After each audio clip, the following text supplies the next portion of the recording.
Gerai, tai dabar su šonkauliais. Čia yra latviški šonkauliai. Jo.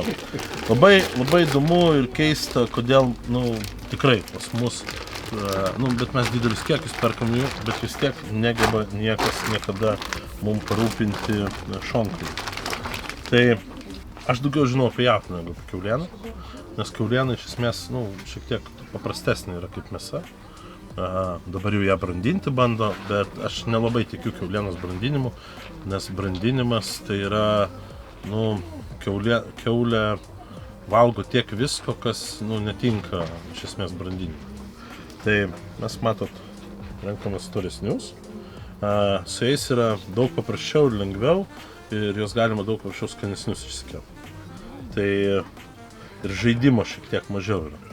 Dabar visą laiką pasakoja apie plėvės nuėmimą. Tai mes, kada kepam jaučių šonkaulius, gink dieve negalima nuiminėti, nes jie iškris, kaulai liks atskirai, mėsa liks atskirai. Tai su kiauliena mes nenuiminėjom niekada, nes nėra prasmės. Tiesiog. Bet yra vienas momentas, ką tu turi pasidaryti būtinai, tai įpjauti juos, įpjaudinėjom skersai. Tai dabar esmė yra jokiais būdais ne taip, nes jeigu taip įpjausi, kaulas vėl iškris ir liksit iš šoninio.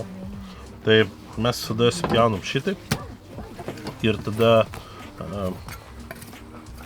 ir oda normaliai nusiema. Restorane svečiai visą laiką patenkinti.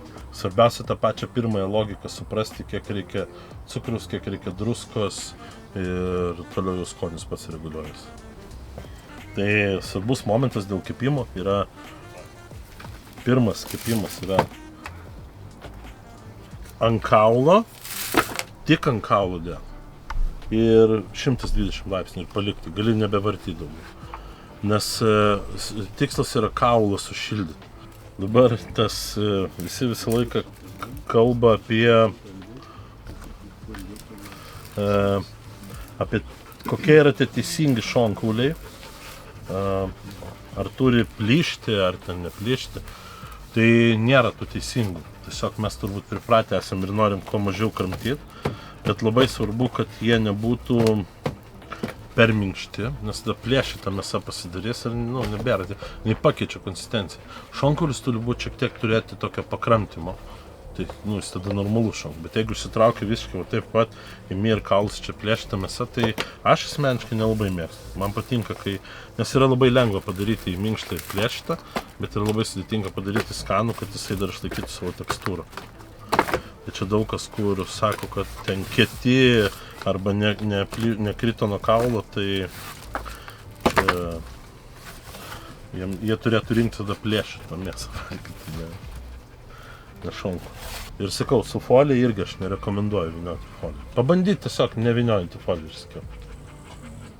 O tai kaip daryti, kad neišdžiūs? Supratau, kad nebūtų... Jis neišdžiūs. Uždengti, bet toks... Ne, jisai neišdžiūs. Pamatysiu, tai palikti ant 110, 120, bet... Tai gal aš išdžiavinau, bet gal termometrą smeigti ir lauk, kol pakils tam tikros temperatūros. 80 laipsnių temperatūra turi būti. Ir nežinau, kiek laiko keps, aš net neįsivaizduoju. 80 laipsnių. Kaulų žemyn ir nelėti. Ir tada, kai jis pasiekia 80, gali glazūros, vieną, antrą, būna 3 sluoksnius uždėti, kad net tada nuėmi, uždengi ir palieki. Tai tiek turbūt šiandien, o rytoj mes viską iškepsim ir galėsit paragauti.